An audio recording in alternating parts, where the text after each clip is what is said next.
Hi guys, my name is Elise and welcome back to another week with the Foundry Kids and welcome to week 2 of our Custom Creations series. This series we are talking all about how we are made with awesome individual characteristics that God can use to make a difference in the world around us. And so I'm super excited to share our lesson today. Today we are talking about Matthew, the disciple of Jesus, and some of the individual characteristics that Jesus saw in him. And so before we start our lesson, I'm going to read a verse from the book of Matthew, chapter 9, and it's verse 9. And it says, as Jesus went on from there, he saw a man named Matthew sitting at the tax collector's booth. Follow me, he told him, and Matthew got up and followed him. So we're going to learn more about Matthew in just a minute, but before we start our lesson, we are going to stand up and sing a song.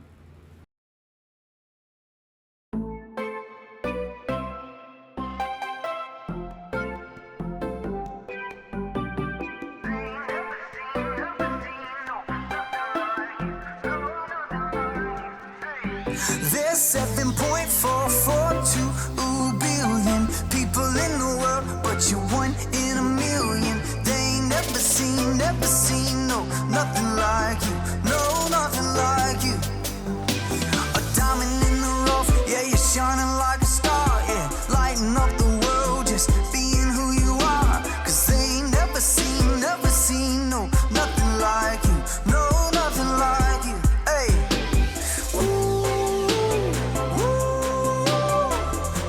Afraid to shine.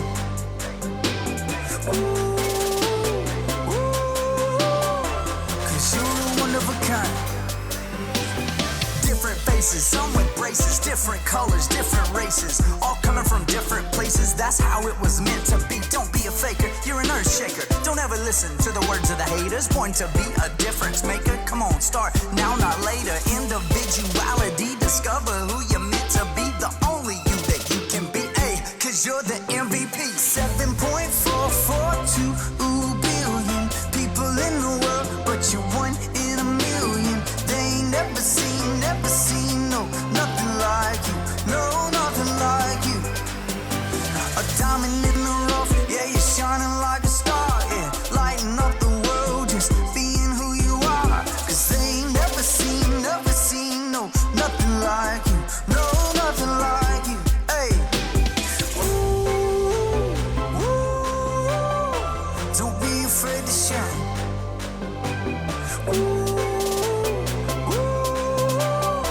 Cause you're a one of a kind.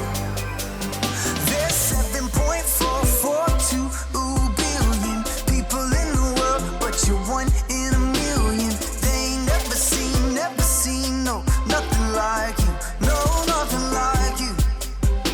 A diamond in the rough, yeah, you're shining like a star, yeah, lighting up the world, just being who you are. Cause they ain't never seen, no, nothing like you, no, nothing like you, hey. Mirror, mirror on the wall, I wanna make a splash like a cannonball. Yeah, mirror, mirror on the wall, I'll make a splash like a cannonball, hey.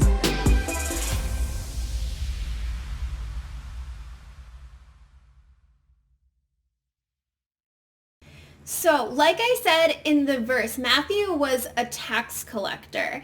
And the tax collectors in that time, they weren't always liked because they kind of had a reputation for not always being fair. In fact, a lot of times they had a reputation for like cheating and lying, and that's not good. So Matthew, the way he saw himself might not have been all good. But Jesus still saw good individual characteristics in him. So we're going to learn more about how knowing God changes the way that we see ourselves.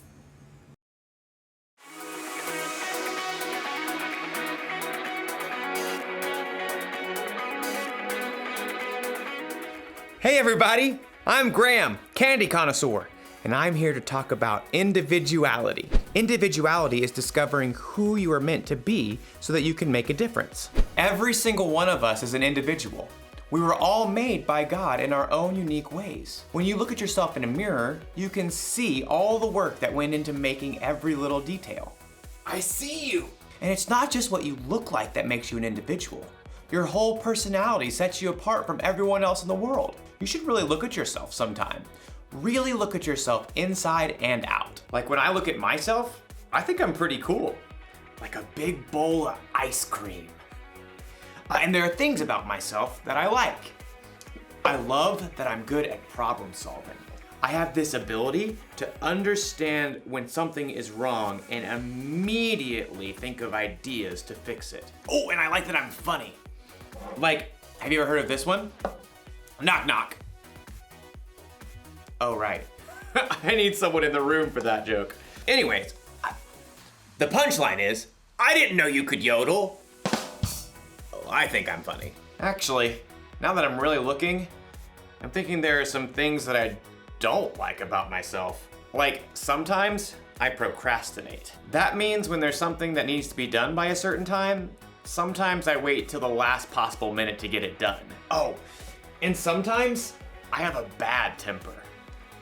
When someone disagrees with me about certain things, I can get really angry really fast.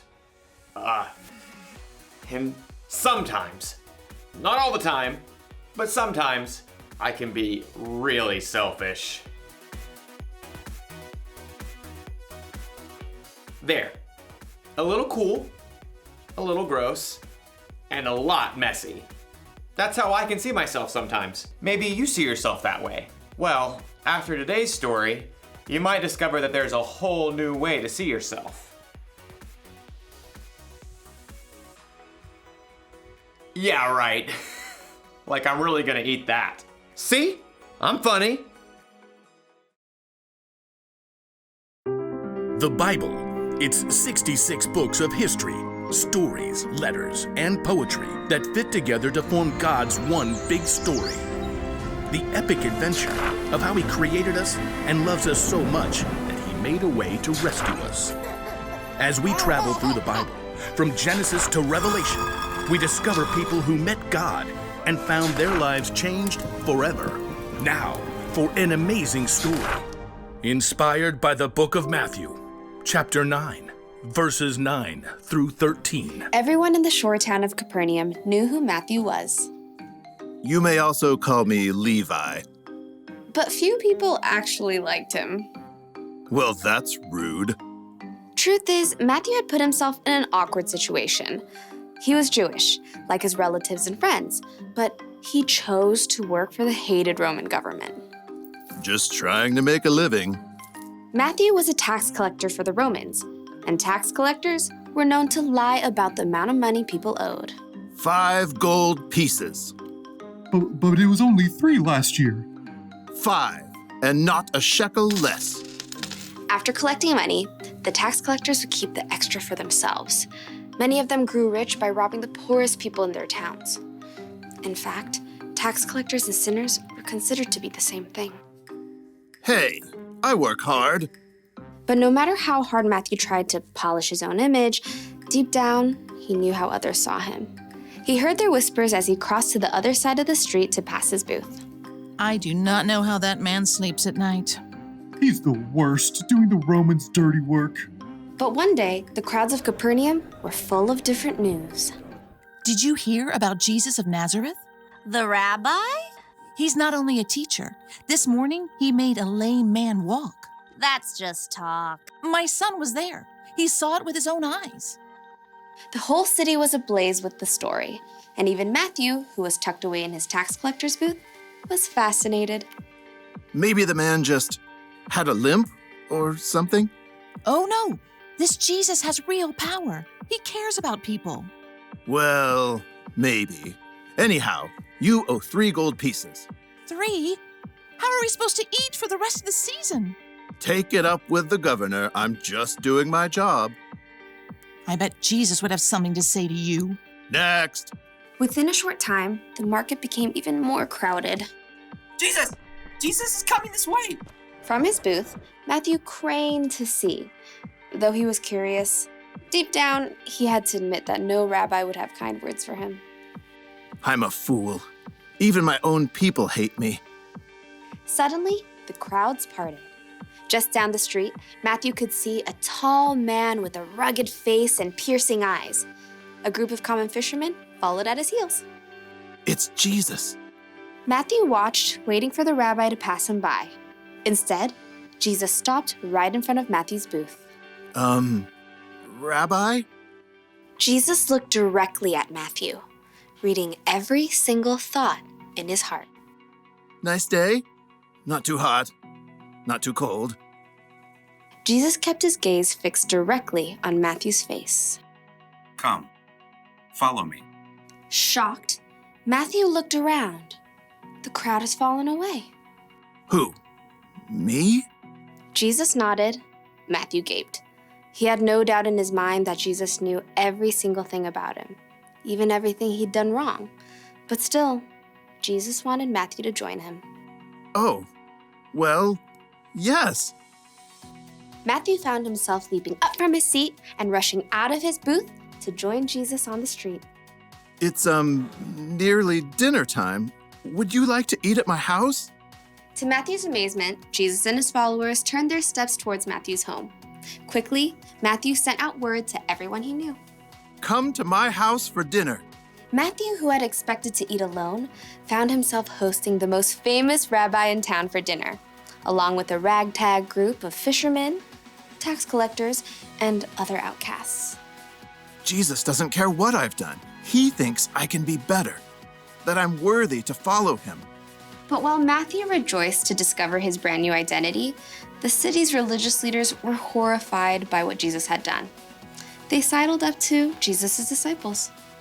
Why does your teacher eat with tax collectors and sinners? You know, that's a great question. Jesus overheard the religious leaders and answered the question himself. Those who are healthy don't need a doctor. Sick people do. I have not come to get those who think they are right with God to follow me. I have come to get sinners to follow me. Preposterous. From then on, Matthew followed Jesus everywhere.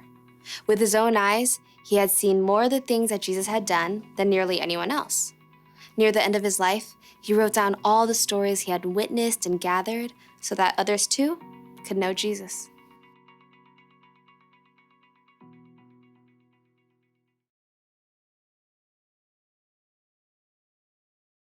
Before he was one of Jesus' disciples, Matthew was a tax collector. Tax collectors were kind of known for cheating people out of their money. Other people would have called Matthew a sinner, and it would have been true. Matthew, like everyone else in the world, sinned, which means he did things that God wouldn't want him to do.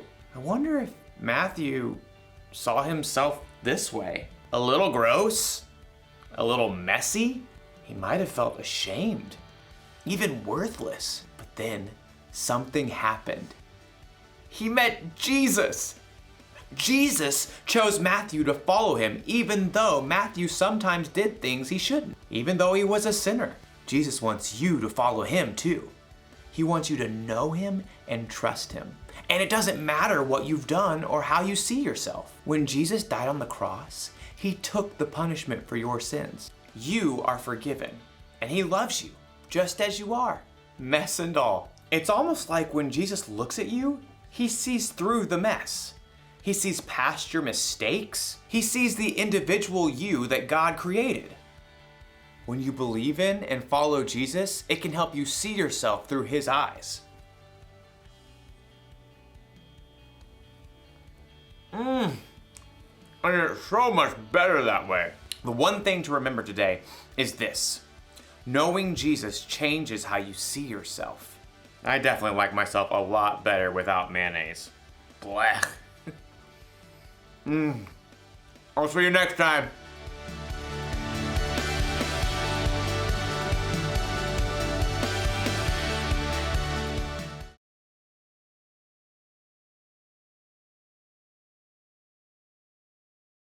The bottom line is that knowing Jesus changes how we see ourselves and how we see others. I really hope that you guys see yourself the way Matthew saw himself after Jesus called him this week, where we see the good things in ourselves and the things that God can use to make a difference in the world around us. I can't wait to talk to you guys next week, and I hope you have an awesome week. Okay. Bye!